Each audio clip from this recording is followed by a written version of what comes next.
विधानसभा चुनाव 2025 में जातीय समीकरण को साधने की चिराग पासवान की एक बहुत ही खूबसूरत कोशिश, जिसमें भूमिहार, ब्राह्मण और यादवों को साधने की पूरी कोशिश चिराग पासवान ने कर दी है। जिस समीकरण को साधने के बाद अब महागठबंधन में एक अलग ही खलबली मस्ती हुई दिखाई दे रही है। नमस्कार, आप देख रहे हैं आप तक न्यूज। मैं हूं संजीव। आइए खबर को विस्तार से जानते हैं। उसके पहले चैनल पर नए हैं तो चैनल को सब्सक्राइब करना बिल्कुल ना भूलें। बता दें कि बिहार में जातीय समीकरण को साधने की चिराग पासवान ने अभी से कोशिश करनी शुरू कर दी है। एक तरफ चिराग पासवान जातीय समीकरण को साधने में लगे हैं, तो वहीं दूसरी तरफ महागठबंधन यादव और मुसलमान वोटों को अपने पास करने की और अपने पाले में एक बार फिर से जोड़ने की कोशिश कर रहा है। एक तरफ तेजस्वी यादव ये कहते नजर आ रहे हैं कि यादवों और मुसलमानों का पूरा वोट उनके खाते में है, उनके कैडर वोटर है। लेकिन चिराग पासवान ने जिस तरह से मुहिम को छेड़ा है, जिस तरह से होली मिलन समारोह में उन्होंने जातीय समीकरण पर बात की है, उससे तो साफ है कि चिराग पासवान किसी भी कीमत पर जातीय समीकरण को साधने की जो उनकी कोशिश है वो नाकाम होने देना नहीं चाहते हैं।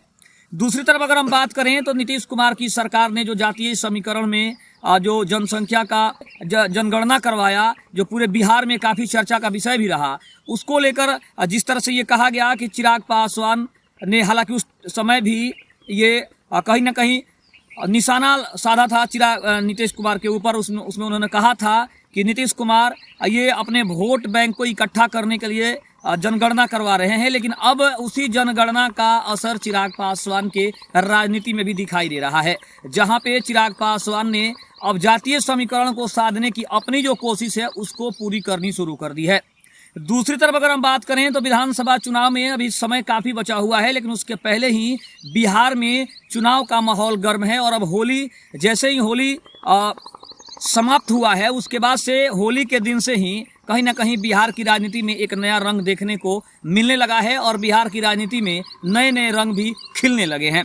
अब कल ही चिराग पासवान ने पटना में मीडिया कर्मियों से बातचीत करते हुए कहा कि हम जातीय समीकरण को ध्यान में रखते हुए सभी जातियों के कल्याण के लिए, लोक कल्याण के लिए हम लोग काम करना चाहते हैं और सरकार हमारी कर भी रही है। साथ ही साथ उन्होंने नीतीश कुमार के ऊपर भी बड़ा बयान देते हुए कहा कि हमारे प्रिय मुख्यमंत्री श्री नीतीश कुमार जी के नेतृत्व में बिहार में सब कुछ अच्छा से चल रहा है, सरकार अच्छे से चल रही है।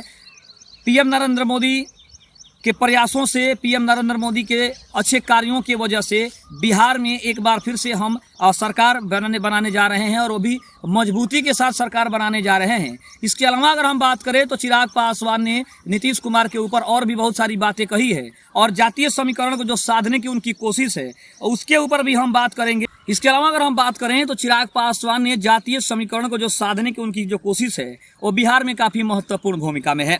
बिहार की राजनीति में जातीय समीकरण सबसे महत्वपूर्ण भूमिका निभाता है, ये बात किसी से छिपी नहीं है। खास करके चुनाव के समय विभिन्न दल और नेता अपने अपने जातीय आधार को मजबूत करने के लिए विशेष रणनीति भी अपनाते हैं।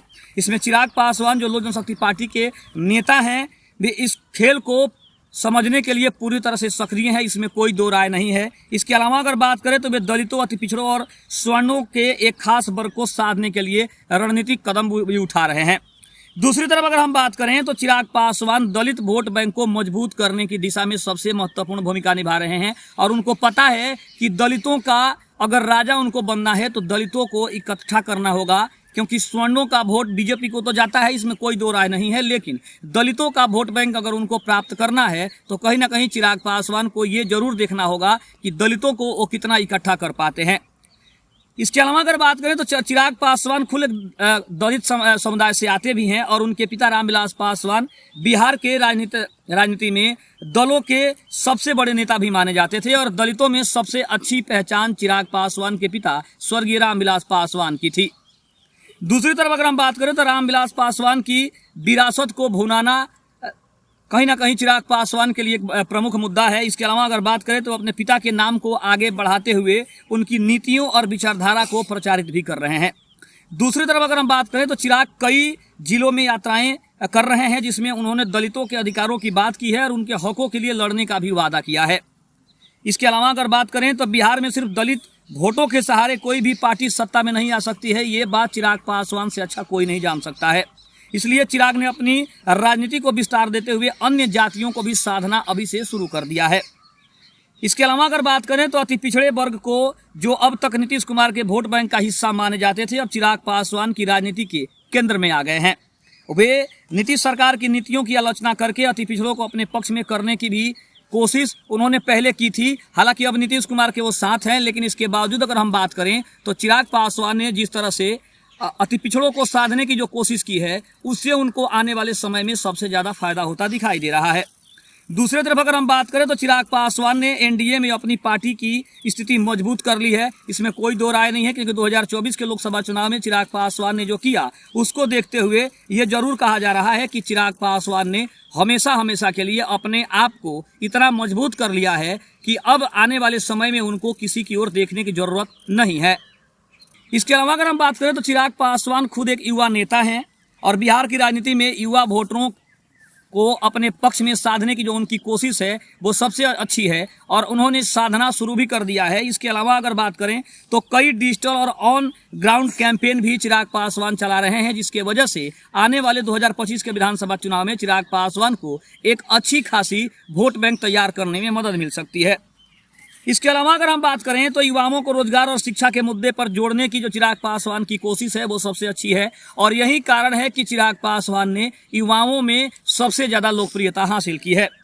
अब निष्कर्षों को अगर समझने की कोशिश करें तो चिराग पासवान ने बिहार के जातीय समीकरण को ध्यान में रखते हुए एक संतुलित रणनीति बनाई है। वे दलितों को अपनी पार्टी के मूल आधार के रूप में रखते हुए अति पिछड़ों और स्वर्णों को भी जोड़ने का प्रयास कर रहे हैं।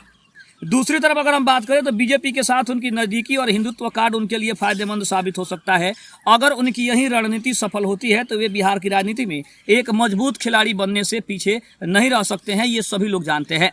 दूसरी तरफ अगर हम बात करें तो चिराग पासवान ने जितनी खूबसूरती से भूमिहारों को, अति पिछड़ों को, स्वर्णों को साधने की कोशिश की है, इसके अलावा राजपूतों को साधने की कोशिश की है, उन सभी अगर समीकरणों को समझने की कोशिश करें तो चिराग पासवान ने अपने इन तमाम मुद्दों को लेकर जितनी खूबसूरती से आगे बढ़ने का प्रयास किया है उससे वो नीतीश कुमार के ऊपर भी भारी पड़ते नजर आ रहे हैं, क्योंकि नीतीश कुमार ने पहले भी कहा था कि हमें चिराग पासवान जैसे होनहार और तेज नेताओं से बच के सतर्क रह के आगे बढ़ने की जरूरत है, जब नीतीश कुमार और चिराग पासवान दोनों गठबंधन का हिस्सा नहीं थे। लेकिन उसके बावजूद अगर हम बात करें तो चिराग पासवान ने 2024 के लोकसभा चुनाव में जितनी खूबसूरती से चुनाव को लड़ा, जितनी खूबसूरती से अपनी सीटों को बचाया और 5 सीटें जीतने में जितनी खूबसूरती से उन्होंने काम किया, उसको देखकर सबसे ज्यादा देखा जाए तो पीएम नरेंद्र मोदी उनके सबसे बड़े फैन हो गए और उन्होंने उसके बारे में, चिराग पासवान के बारे में बहुत सारी बातें कही है। और जब भी चिराग पासवान पीएम नरेंद्र मोदी से मिलते हैं तो उसी गर्मजोशी के साथ मिलते हैं, क्योंकि कहा यह भी जाता है कि चिराग पासवान पीएम नरेंद्र मोदी के सबसे बड़े हनुमान हैं। खबर आपको कैसी लगी कमेंट बॉक्स में जरूर लिखिएगा। तब तक के लिए धन्यवाद। जय हिंद, जय भारत।